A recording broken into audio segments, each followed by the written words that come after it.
चांदवड जवळील राहुड घाटात काल रात्री भीषण अपघात झाला आहे। एकाच वेळी 9 ते 10 गाड्या एकमेकांवर आदळल्याने हा अपघात घडला।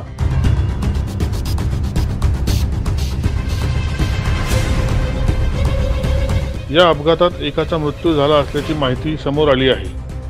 घटनेची माहिती मिळताच पोलीस आणि रुग्णवाहिका घटनास्थळी पोहोचल्या। जखमींना नजीकच्या रुग्णालयात उपचारासाठी दाखल करण्यात आले आहे। अपघात इतका भीषण होता की अपघातात 8 ते 9 वाहनांचा चक्काचूर झाला आहे। या अपघातात 3 ते 4 जण जखमी झाले असून एकाचा मृत्यू झाल्याचे समजते। दैनिक भ्रमर, नाशिक।